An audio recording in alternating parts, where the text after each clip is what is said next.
മധ്യഭാഗം തന്നെ ഡിവൈഡറിലേക്ക് പോയി ഇടിക്കുന്നത് നമുക്ക് കാണാം.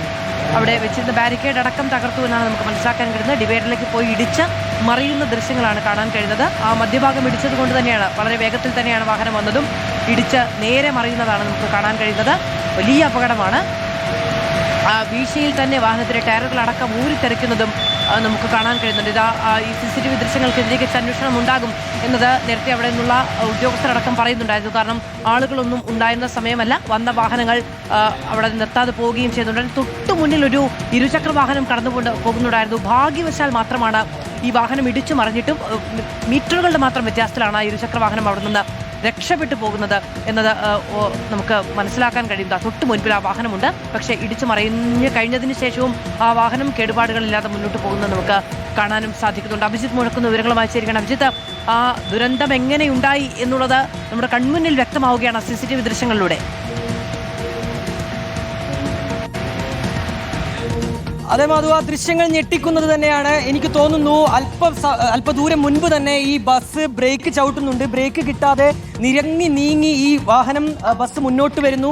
ശേഷം നമുക്ക് ഈ ദൃശ്യങ്ങളിൽ നിന്ന് കാണാം ആ പാതയിലൂടെയാണ് ബസ് മുന്നോട്ട് വരുന്നത്. അതിനുശേഷം ഏതാണ്ട് മീറ്ററുകൾ ദൂരം അത് ബ്രേക്ക് നഷ്ടമായി നിരങ്ങി നീങ്ങി മുന്നോട്ട് വരികയും നമ്മൾ ആ ദൃശ്യങ്ങളിൽ കാണുന്ന ആ ഡിവൈഡറിലേക്ക് ഇടിച്ച് കയറി ശേഷം നെടുകെ പിളരുന്നതുമാണ് നമ്മൾ ആ CCTV ദൃശ്യങ്ങളിൽ വ്യക്തമായി കാണുന്നത്. അതേ സമയത്ത് തന്നെ ഈ സർവീസ് റോഡിൽ നിന്ന് 2 ഇരുചക്ര വാഹനങ്ങൾ ഈ ദേശീയപാതയിലേക്ക് പ്രവേശിക്കുന്നുണ്ട്.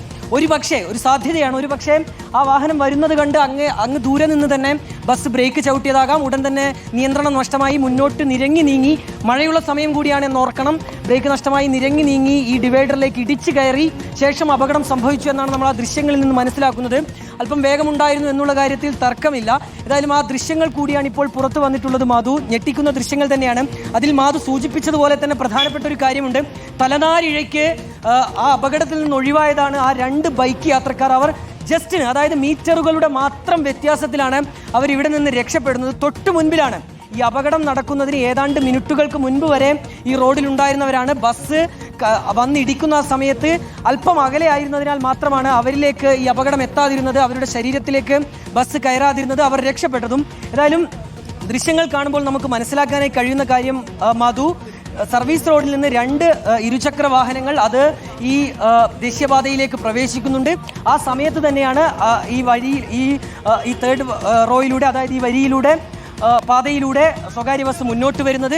അത് അവിടെ നിന്ന് ബ്രേക്ക് ചവിട്ടി എന്നുള്ളത് വ്യക്തമാണ്. അതിനുശേഷം നിരങ്ങി നീങ്ങുന്നതാണ് നമുക്ക് ആ CCTV ദൃശ്യങ്ങളിൽ നിന്ന് കാണാൻ കഴിയുന്നത്. ബ്രേക്ക് നഷ്ടമായി, നിയന്ത്രണം നഷ്ടമായി നിരങ്ങി നീങ്ങുന്ന ദൃശ്യങ്ങളാണ് ആ CCTV ദൃശ്യങ്ങളിലുള്ളത്. അതിനുശേഷം ഏറെ ദൂരം, മീറ്ററുകളോളം ദൂരം അത് നിരങ്ങി നീങ്ങി വരുന്നു. നേരെ പോയി ഇടിക്കുന്നത് ഡിവൈഡറിലാണ്. ഡിവൈഡറിൽ ഇടിച്ച് ബസ് മലക്കം മറിയുന്നു. അതിനുശേഷം 2 ഭാഗത്തായി, അതായത് സർവീസ് റോഡിലും ഈ ദേശീയപാതയിലുമായി ആ ബസ് കിടക്കുന്നതാണ് നമ്മൾ ദൃശ്യങ്ങളിൽ നിന്ന് വ്യക്തമാകുന്നത്. മാധു, CCTV ദൃശ്യങ്ങൾ, ഞെട്ടിക്കുന്ന അപകടത്തിന്റെ CCTV ദൃശ്യങ്ങളാണ് ഇപ്പോൾ പുറത്തു വന്നിരിക്കുന്നത്. നേരത്തെ അഭിജിത്ത് സൂചിപ്പിച്ചതുപോലെ നേരത്തെ തന്നെ ബസ് ബ്രേക്ക് ചെയ്യാനുള്ള ശ്രമം ആ ഡ്രൈവറുടെ ഭാഗത്തുനിന്ന് ഉണ്ടാകുന്നുണ്ട്. പക്ഷേ അത് സാധിക്കുന്നില്ല. നല്ല മഴ പെയ്ത് കിടന്ന സ്ഥലം കൂടിയാണ് എന്നത് നേരത്തെ അവിടെ നിന്നുള്ള സമീപവാസികളൊക്കെ പറഞ്ഞ് നമ്മുടെ മുന്നിലുണ്ട്. നിരങ്ങിയ ബാരിക്കേഡ് കൂടി തകർത്ത നേരെ ഡിവൈഡറിലേക്ക്, റോഡിന്റെ ഡിവൈഡറിലേക്ക് ബസിന്റെ മധ്യഭാഗം ഇടിച്ചു കയറുകയും മറിയുകയുമായിരുന്നു എന്നാണ് മനസ്സിലാക്കാൻ കഴിയുന്നത്. അഭിജിത്ത് മുഴക്കും നമ്മളോടൊപ്പം തുടരുന്നുണ്ട്. അഭിജിത്ത്, മറ്റ് വാഹനങ്ങളൊന്നും ആ അപകടത്തിൽ പെടാതിരുന്നത് വലിയ ഭാഗ്യം എന്ന് തന്നെയാണ് പറയേണ്ടുന്നത്.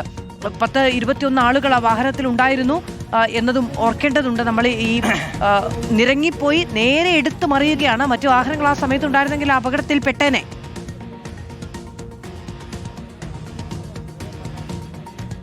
മാധു, അക്കാര്യത്തിൽ സംശയമില്ല. കാരണം ആ സമയത്ത് 2 ഇരുചക്ര വാഹനങ്ങൾ മാത്രമാണ് സർവീസ് റോഡിലൂടെ ദേശീയപാതയിലേക്ക് പ്രവേശിക്കുന്നത്. ആ സമയത്താണ് ഈ അപകടം ഉണ്ടാവുകയും ചെയ്തിട്ടുള്ളത്. മറ്റ് വാഹനങ്ങളൊന്നും തൊട്ട് സമീപത്തായി ഉണ്ടായിരുന്നില്ല എന്നുള്ളത് തന്നെയാണ് ഇപ്പോൾ ഈ അപകടത്തിൻ്റെ വ്യാപ്തി കുറച്ചത്. ആ സമയത്ത് മാധു സൂചിപ്പിച്ചതുപോലെ തന്നെയാണ് ഏറെ ദൂരം ഈ വാഹനം നിരങ്ങി നീങ്ങി വരികയും ചെയ്യുന്നുണ്ട്. തൊട്ട് അപ്പുറത്തെ വശത്തും മറ്റു വാഹനങ്ങൾ ഉണ്ടായിരുന്നെങ്കിൽ അതും അപകടത്തിൽപ്പെടാനുള്ളൊരു സാധ്യതയുണ്ടായിരുന്നു. നമുക്കിപ്പോൾ ദൃശ്യങ്ങളിൽ കാണാം. ഇവിടെ ഈ ദേശീയപാതയ്ക്ക് അല്പം വീതി കുറവ് തന്നെയാണ്. ദൃശ്യങ്ങളിൽ നമുക്ക് കാണാം 3 വരി പാത. പക്ഷേ സാമാന്യ നിലയിലുള്ള ഒരു വീതി ഈ പാതയ്ക്കില്ല. അതുകൊണ്ട് തന്നെ മറ്റു വാഹനങ്ങൾ സമീപം ചേർന്ന്, അതായത് വാഹനങ്ങൾ തമ്മിലുള്ള അകലങ്ങളൊക്കെ കുറവ് തന്നെയായിരിക്കും. ആ സമയത്ത് ഒരു പക്ഷേ കുറച്ച് അകലെ നിന്ന് തന്നെ ഇയാൾ ബ്രേക്ക് ചവിട്ടിയിട്ടുണ്ടാകാം, ഡ്രൈവർ ബ്രേക്ക് ചവിട്ടിയിട്ടുണ്ടാകാം. അതിന് പിന്നാലെയാണ് ഈ അപകടം സംഭവിച്ചിട്ടുള്ളത്. മഴയാണ്, കുതിർന്ന് കിടക്കുകയായിരിക്കാം റോഡ്. കൃത്യമായ രീതിയിൽ അയാൾ ഉദ്ദേശിച്ചതുപോലെ, ഡ്രൈവർ ഉദ്ദേശിച്ചതുപോലെ ബ്രേക്ക് ചവിട്ടാൻ കഴിഞ്ഞിട്ടുണ്ടാകില്ല. ആ സമയത്താണ് നിരങ്ങി നീങ്ങി മുന്നോട്ട് വരുന്നത്.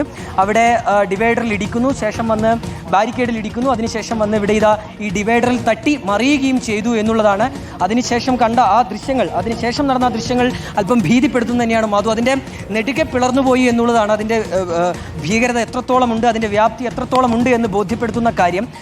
ഒരു മരണം മാത്രമാണ് നിലവിൽ സംഭവിച്ചിട്ടുള്ളത്. അതാണ് ഏറെ ആശ്വാസമുള്ള കാര്യം.